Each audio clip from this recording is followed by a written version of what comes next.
ఈరోజు మన ధ్యానాంశము the mystery of the blood, రక్త మర్మము లేక మిస్టరీ ఇన్ ద బ్లడ్, రక్తములో మర్మము అని కూడా అనవచ్చు. కాబట్టి దయచేసి మనమందరం కూడా యెషయా గ్రంథం 53వ అధ్యాయం 5వ వచనం, మన అతిక్రమ క్రియలను బట్టి అతడు గాయపరచబడెను, మన దోషములను బట్టి నలుగగొట్టబడెను, మన సమాధానార్థమైన శిక్ష అతని మీద పడెను, అతడు పొందిన దెబ్బల చేత మనకు స్వస్థత కలుగుచున్నది. Book of Isaiah chapter 53 verse 5. But he was wounded for our transgressions, he was bruised for our iniquities, the chastisement for our peace was upon him, and by his stripes we are healed. ఈరోజు నా ప్రియమైనటువంటి సహోదరి సహోదరులారా, పరిశుద్ధ లేఖనాన్ని మనం ఆలోచన చేస్తే, in the scripture blood is not physical, it is spiritual life. భౌతిక సంబంధమైనది కాదు రక్తము, అది ఆత్మీయమైనటువంటి జీవము అనే విషయాన్ని మీకు జ్ఞాపకం చేస్తున్నాం. అలాగే హీబ్రూలో దామ్ అనే మాటకు అర్థం ఏంటంటే రక్తము అని అర్థం. Rooted in the idea of life poured out. చూసారా, దేవుని యొక్క రక్తములో నుంచి జీవం పోయబడటం. ఆడామ్, యాడమ్ అనేటటువంటి దీంట్లో డామ్, Adam means man. Life comes from God into the mortal body of Adam. ఈ యొక్క క్షయమైన శరీరములోనికి దేవుని దగ్గర నుంచి జీవం వచ్చింది. యేసుక్రీస్తు ప్రభువారు సిలువలో తన పరిశుద్ధ రక్తాన్ని కార్చి ఆయన మన బలహీనతలలోనికి, బలహీనమైన మన శరీరములోనికి దైవికమైనటువంటి జీవాన్ని ఆయన పంపించాడు. మొదటి విషయం, హీలింగ్ ఇన్ ద వుండ్స్, గాయములలో స్వస్థత. యెషయా గ్రంథం 53:5, మన అతిక్రమ క్రియలను బట్టి అతడు గాయపరచబడెను, మన దోషములను బట్టి నలుగగొట్టబడెను, మన సమాధానార్థమైన శిక్ష అతని మీద పడెను, అతడు పొందిన దెబ్బల చేత మనకు స్వస్థత కలుగుచున్నది. దేవుని బిడ్డలారా, ఈ రక్తములో ఉన్నటువంటి మర్మం ఏంటి అంటే, సిలువలో ఆయన పొందిన గాయాల ద్వారా మనకేముందంటే స్వస్థత ఉన్నది. దేవుని వాక్య భాగములు మనం చూస్తే స్వస్థత అనే మాటకు రాఫా అనే మాట వాడబడింది. జెహోవా రాఫా అనగా స్వస్థపరచువాడు. దేవుని బిడ్డలారా, ఈయన ఏం చేసేవాడంటే స్వస్థపరచుటకు తన రక్తాన్ని కార్చాడు, గాయపరచబడ్డాడు. మనల్ని పునరుద్ధరింప చేయటం కొరకు గాయపరచబడ్డాడు. మన శరీరంలో ఉన్నటువంటి బలహీనతలను, అనారోగ్య పరిస్థితులను రిపేర్ చేయడానికి, బాగు చేయడానికి గాయపరచబడ్డారు. అలాగే పూర్ణమైన ఆరోగ్యంతో మనం నింపడానికి ఆయన గాయపరచబడ్డారు. His blood was not shed for a curing disease but restoring completely. ఆయన శరీరం ఏదో మనల్ని కొంచెం బాగు చేయడం కోసం ఆయన రక్తం కార్చడం కాదు. ఆయన గాయపరచబడింది ఎందుకంటే నేను పూర్తి స్వస్థతలోకి తీసుకురావడానికి. Jehovah Rapha, the Lord who restores everything broken. ఇరిగినటువంటి ప్రతి దాన్ని కూడా తిరిగి మరలా పునరుద్ధరించే దేవుడు. లమాయ్ అనే గ్రీక్ మాటకు అర్థమేంటంటే సూపర్ న్యాచురల్ హీలింగ్, అసాధారణమైనటువంటి స్వస్థత. దేవుని వాక్యాన్ని మనం గమనించినట్లయితే ఈ యొక్క స్వస్థత ఎలాంటిది అంటే ఇది అద్భుతమైనటువంటి స్వస్థత. యేసుక్రీస్తు ప్రభువారు మన కొరకు గాయపరచబడ్డారు. Every wound was purposeful. Every wound that we can see on the body of Jesus has a purpose. యేసుక్రీస్తు ప్రభువారి యొక్క వీపు ఏం చేయబడిందంటే అది నలుగగొట్టబడింది. కొరడా దెబ్బల చేత నా గట్టి చాలవలే ఆయన వీపు దున్నబడింది. దానికి అర్థం ఏంటంటే మానవులమైన మనందరికీ కూడా భౌతికమైన శరీర సంబంధమైన స్వస్థతను చేకూర్చడానికి his head was pierced by the crown of thorns. ఈ యొక్క ముళ్ళ కిరీటం ద్వారా తలలో ముళ్ళు కుచ్చబడ్డాయి. ఎందుకో తెలుసా? Healing for mental torment. మానవుడు ఎన్నో రకాలైనటువంటి మానసిక ఒత్తిడితో ఏంటంటే అలా ఉన్నారంటే అంటే ఏం చేయమంటారు సార్? టెన్షన్, ప్రతి విధమైనటువంటి టెన్షన్ నుంచి నిన్ను విడిపించడానికి యేసయ్య శిలువలో తన యొక్క తలలో ముళ్ళ కిరీటం పట్టబడింది. His hands feet were pierced for what? Restoration of your walk and work. నీ యొక్క పనిలో, నడకలో పునరుద్ధరణ తీసుకురావడానికి చేతిలో, కాళ్ళలో ఏం కొట్టబడ్డాయంటే మేకులు కొట్టబడ్డాయి. His suffering was specific, so your healing can be complete. ఆయన యొక్క శరీరంలో ఉన్న గాయాలు స్పెసిఫిక్గా చేయబడ్డాయి కాబట్టి నీకు స్వస్థత అనేది శీఘ్రంగా లభిస్తుంది. 5 రోజులు నేను హాస్పిటల్లో ఉన్నాను. అయ్యా, నా షోల్డర్స్ అన్ని నొప్పులు ఉన్నాయి, భుజాలన్నీ నడవలేకపోతున్నా అని చెప్పేసి అని ఒక అమ్మగారు ప్రార్థన చేయించుకున్నారు. ఆవిడ ప్రార్థన చేయించుకున్న తర్వాత, అమ్మ చూడు ఒకసారి అంటే, అప్పుడప్పుడు వస్తాయి సార్ అన్నాను. సరే ఒకసారి ఇప్పుడు ఇక్కడ వచ్చినప్పుడు ఉన్నాయా అంటే ఉన్నాయి. మరి ఇప్పుడు ఉన్నాయా అంటే ఇప్పుడు లేవు. దేవునికి స్తోత్రం. హల్లెలూయా. కట్టెపట్టుకుని నడిచేదాన్ని ఆపరేషన్ అయిన తర్వాత ఇప్పుడు కట్టె లేకుండా నడుస్తున్నాను అని ఫ్రీగా నడుస్తూ ఉంది. దేవునికి స్తోత్రం. దేవుడు ఏం చేసే దేవుడు అంటే స్వస్థపరిచే దేవుడు. నిన్ను స్వస్థపరిచి యెహోవాను నేనే. ఇక్కడ డాక్టర్ వరదప్ప గారు ఉన్నారు. వాళ్ళ సతీమణి వాళ్ళు రోడ్డు మీద కూర్చున్నారు. వాళ్ళ పక్కనే హీటర్ ఉంది. ఆ హీట్లో కూర్చుని ఉంటే పాస్టర్ జాషువా దీవెన్ గారు వర్షిప్ చేసి ప్రార్థన ప్రభు ఎలాంటి బలహీనత అయినా స్వస్థపరుస్తారని ప్రార్థన చేస్తున్నప్పుడు ఒక చల్లటి గాలి తాకి ఏం చేసిందంటే ఆమె చేతి మీద సిస్ట్ ఉండింది. ఆ సిస్ట్ అప్పటికప్పుడే డిసపియర్ అయింది. ఆ సంగతి ఆమెకు తెలీదు. ఆ సంగతి చల్లటి గాలి వచ్చింది అనుకుంటున్నారు, కానీ అది తెలియదు. రెండో తెల్లారి చూస్తే ఏమి లేదు, సిస్ట్ లేదు. హల్లెలూయా. నిన్ను స్వస్థపరచు యెహోవాను నేనే అని ప్రభు చెప్తున్నాడు. ఆయన తన వాక్కును పంపి వారిని బాగు చేసెను.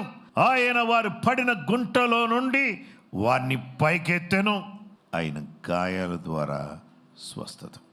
రెండవది, ద బ్లడ్ రిమూవ్స్. రక్తము తొలగించును. 1 పేతురు 2:24. మన పాపముల విషయమై చనిపోయి నీతి విషయమై జీవించినట్లు ఆయన తానే తన శరీరము మన పాపములను మ్రాన మీద మోసుకొని ఆయన పొందిన గాయముల చేత మీరు స్వస్థత నొందితిరి.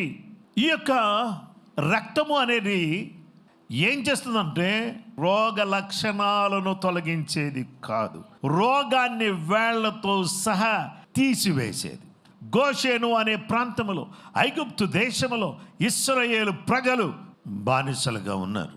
దేవుడైన యెహోవా మోషేను ఏర్పాటు చేసుకుని ఐగుప్తు దేశంలోనికి పంపించి ఐగుప్తులో నుంచి బయటికి తీసుకుని రావడానికి ప్రయత్నం చేస్తున్న క్రమంలో 9 తెగుళ్ళు వచ్చాయి. 9 తెగుళ్ళు తెగులు వచ్చినప్పుడు వెళ్ళండి అంటున్నాడు. తెగులు పోయిన తర్వాత ఉండండి అంటున్నాడు. ఎవరు? ఫరో. దేవుడు 10వ తెగులు, మొదటి పుట్టిన వాళ్ళు ఎవరైనా, అది జంతువు అయినా అది మనిషి అయినా ఏదైనా ప్రథమంగా పుట్టింది చనిపోతుంది. ఈ యొక్క గోషేను ప్రాంతంలో వీళ్ళు ఉన్నారు. వీళ్ళకి ఏమీ కాకూడదంటే మీరు ఏడాది మగ గొర్రె పిల్లను కానీ మేక పిల్లను కానీ మీరేం చేస్తారంటే తీసుకోండి. తీసుకున్న తర్వాత మీరేం చేస్తారంటే దాన్ని వధించండి. దాని రక్తాన్ని పళ్ళెములో తీసుకోండి. హిస్సోపు కొంచెం తీసుకోండి. దానితో మీ ద్వారపు బంధపు పై కమ్మికి అలాగే నిలువు కమ్మికి మీరు రాయండి అని చెప్పేసి అన్నాడు. దేవుని బిడ్డలారా, ఆ సంహార దూత రాత్రి వేళలో ఏం చేశాడో తెలుసా? వారిని దాటిపోతున్నాడు. రక్తము ఏమి తొలగించునో? మరణము తొలగించును. నా మాట విని నన్ను పంపిన వాని యందు విశ్వాసముంచువాడు తీర్పులోనికి రాక మరణములో నుండి జీవములోనికి దాటి ఉన్నాడు. యేసుక్రీస్తు ప్రభువారు శ్రమ పడ్డం ద్వారా ఆయన ఏం చేశాడంటే పాప నివారణ చేశాడు. ఆయన మరణాన్ని తొలగించాడు, పాప నివారణ చేశాడు. హల్లెలూయా. నేను ఈ వాక్యం చెప్తున్నప్పుడే ప్రభు మిమ్మల్ని స్వస్థపరచబోతున్నాడు. నేను ఈ వాక్యం మీద బోధిస్తున్నప్పుడే ప్రభు మీ జీవితంలో గొప్ప కార్యం చేయబోతున్నాడు. దేవునికి స్తోత్రం. ఇప్పుడే మీరు వాక్యం వింటుండగానే ప్రభు మిమ్మల్ని బాగు చేయను గాక. ప్రభు మీరు వాక్యం వింటుండగానే దేవుడు గొప్ప కార్యం చేయను గాక. దేవుడు రక్తం ద్వారా మరణాన్ని తొలగించాడు, రక్తం ద్వారా పాపాన్ని నివారణ చేశాడు, రక్తం ద్వారా రక్షణ ఇస్తున్నాడు. దేవుని వాక్య భాగంలో మనం చూస్తే రక్షణ, సోజో, to save, to heal, to deliver, make whole అనేటటువంటి యొక్క అర్థాలన్నీ కూడా ఇక గ్రీక్ మాటకు సోజో అనే మాటలో నుంచి సొటేరియా అనే మాట వచ్చింది. సొటేరియాలో నుంచి సొట్రియాలజీ వచ్చింది. స్టడీ ఆఫ్ సల్వేషన్, రక్షణ శాస్త్రం అనేది బయటకు వచ్చింది. దేవునికి స్తోత్రం. ఈరోజు యేసుక్రీస్తు ప్రభువారు కార్చిన పరిశుద్ధ రక్తములో ఏముంది అని అంటే మనకు రక్షణ, మనకు స్వస్థత, మనకు విడుదల, పరిపూర్ణమైనటువంటి ఆరోగ్యం యేసు రక్తములో ఉంది. ప్రతి సిక్నెస్ కూడా ఏముంటుందంటే రూట్స్ ఉంటాయి. ప్రతి రోగానికి ఏముంటుందంటే రూట్స్ ఉంటాయి. డాక్టర్ దగ్గరికి వెళ్తే రూట్ మీద వర్క్ చేస్తారు. మెడికల్ షాప్కి వెళ్తే సిమ్టమ్స్ మీద వర్క్ చేసి కొంచెం నొప్పి ఉందా అలా ట్యాబ్లెట్ వేసుకోగానే తగ్గిపోద్ది.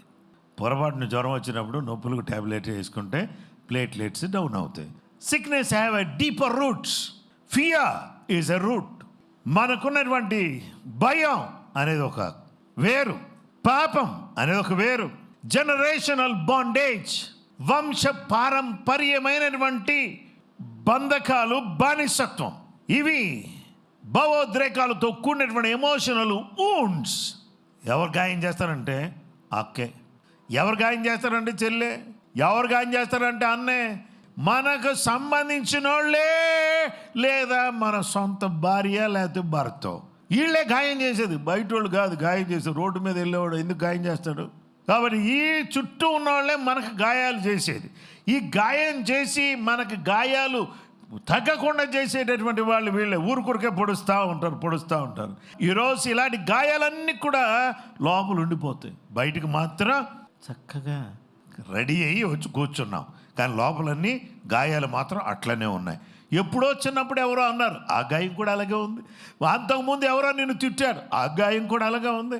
కానీ మర్చిపోయినట్టే ఉంది, కానీ అప్పుడప్పుడు గుర్తొస్తూ ఉంది. గుర్తొచ్చి ఏం చేస్తుందంటే మనసంతా కూడా ఏం చేస్తుందంటే మొత్తం ఇట్లా పిండేసినట్టు అయిపోతుంది. The blood of Jesus doesn't just cover, it approach every problem, every disease. ఇది జస్ట్ అట్లా కవర్ చేయడం కోసం కాదు. యేసు రక్తం అదేం చేస్తుందంటే కంప్లీట్గా నీకున్నటువంటి ఆ రోగానికి సంబంధించినటువంటిది అంతా కూడా తీసేస్తుంది. హల్లెలూయా అని చెప్పాను. మూడో విషయం ఏంటంటే ద బ్లడ్ స్పీక్స్. రక్తం మాట్లాడును. హెబ్రీ పత్రిక 12:24 క్రొత్త నిబంధనకు మధ్యవర్తి అయిన యేసు నొద్దకును హేబేలు కంటే మరి శ్రేష్టముగా పలుకు ప్రోక్షణ రక్తమునకును మీరు వచ్చి ఉన్నారు.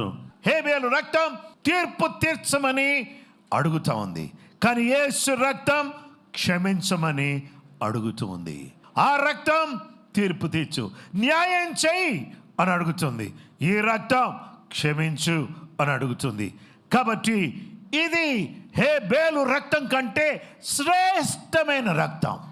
గ్రీకు భాషలో లాలియో అనే మాటకు అర్థమేంటంటే to speak, declare, proclaim continuously. మాట్లాడడం, అలాగే తెలియచేయడం, ప్రకటించటం, అలాగే నిరంతరం కూడా కొనసాగించటం. మాట్లాడుతూనే ఉంది. యేసు రక్తం ఏం చేస్తుందో తెలుసా? మాట్లాడుతూనే ఉంది. హేబేల్ రక్తం ఏం చేస్తుంది? న్యాయం తెచ్చమని అడిగింది. యేసు రక్తం ఏం చేస్తుంది? దేవుని బిడ్డలారా క్షమించమని అడుగుతుంది.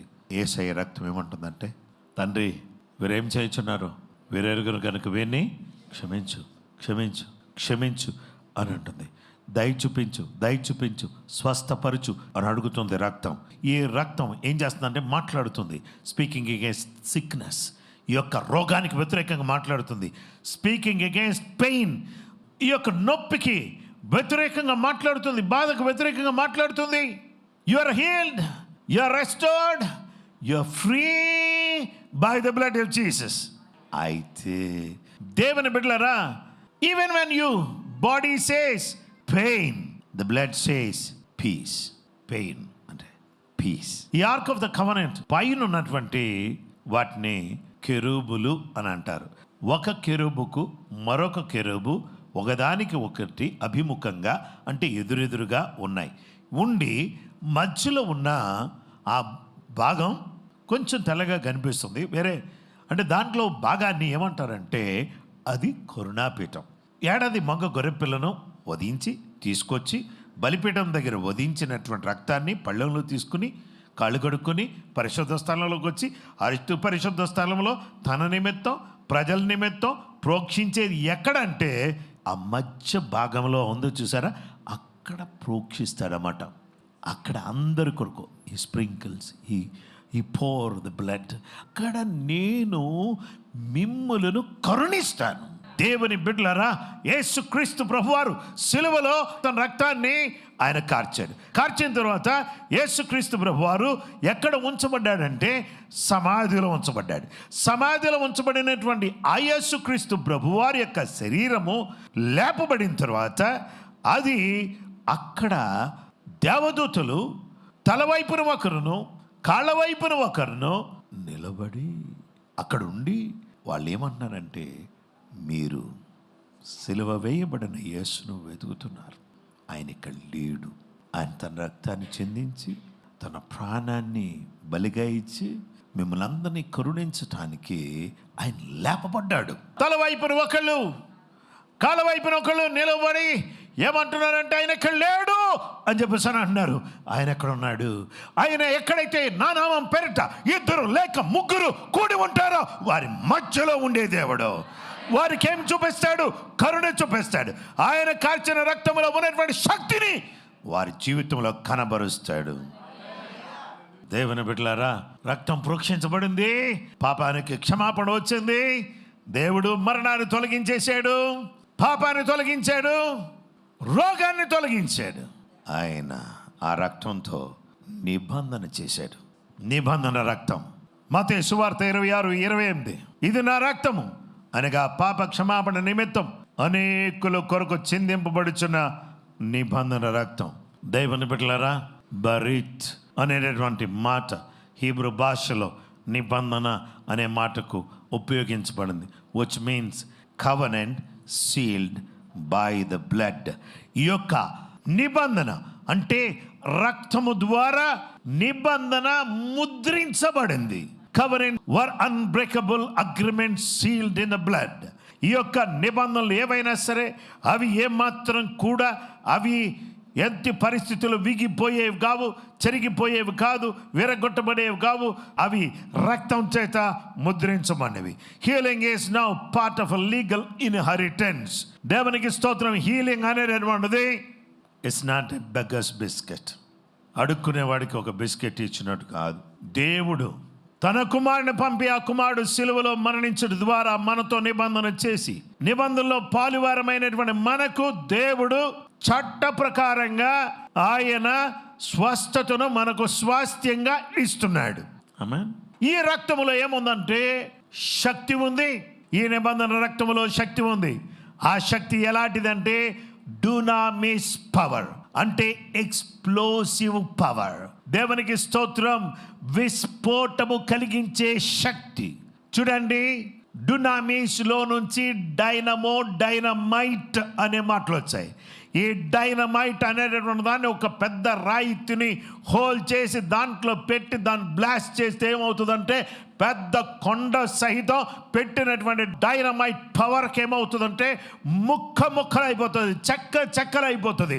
అలాగే యేసుక్రీస్తు ప్రభు వారి యొక్క రక్తం దాంట్లో ఉన్నటువంటి శక్తి సామర్థ్యం ఇచ్చేది, బలం ఇచ్చేది, అద్భుతాలు జరిగించేది.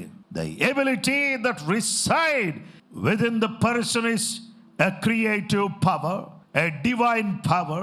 ఈ యొక్క రక్తము చేత మీరు కడగబడ్డారా? ఇప్పుడు రక్తం ఇప్పుడు ఎక్కడ ఉంది? లోపల ఉంది. అయితే ఆ రక్తం లోపల ఉంది కాబట్టి అది సృష్టించే శక్తి కలిగింది, అది దైవికమైన శక్తి కలిగింది, అది అద్భుతాలు చేసే శక్తి కలిగింది. ఈ డునామిస్ పవర్ యాక్టివేటెడ్ బై ఫెయిత్. విశ్వాసం ద్వారా ఈ పవర్ యాక్టివేట్ చేయబడుతుంది. దేవునికి స్తోత్రం. దేవుని బిడ్డలారా, నా ముందు ఏం కనిపిస్తున్నాయంటే లైట్స్ కనిపిస్తున్నాయి. నా ముందు లైట్స్ కనిపిస్తున్నాయి, అందుకనే నా ఫేస్ బ్రైట్గా కనిపిస్తుంది. దేవుని బిడ్డలారా, నా ఫేస్ బ్రైట్గా కనిపించడానికి ఈ లైట్స్కి మధ్యలో సంబంధం ఉంది. ఒక్కసారి ఈ లైట్స్ ఒకవేళ ఆపితే ఎలా ఉంటుందో ఒకసారి చూద్దాం. చూడండి, నా ఫేస్ చూడండి. ఇప్పుడు చూడండి ఎలా ఉంది. డల్గా ఉందా, నల్లగా ఉందని అండి. ఎలా ఉందంటే నల్లగా ఉంది. ఎందుకు? లైట్స్ ఆగిపోయినాయి. అయితే ఒక్కసారి స్విచ్ వేస్తే ఏమొస్తుంది? లైట్ వస్తుంది. అంటే నీకు విశ్వాసం ఉంటే యేసయ్య రక్తములో ఉన్నటువంటి శక్తి నీ మీదకి వచ్చేస్తుంది. హల్లెలూయా అని చెప్పండి. ఇప్పుడు ప్రైజ్ ది లార్డ్. చూసారా, మన జీవితంలో దేవుని కార్యాలు జరగాలంటే మనందరిలో కూడా ఏం కావాలి? విశ్వాసం కావాలి. కాథ్రిజో, which means to cleanse, purity, remove defilement. కాథ్రిజో, to cleanse, శుద్ధి చేయుట, పవిత్రీకరించుట, ప్రతి విధమైనటువంటి మలినాన్ని తొలగించుట.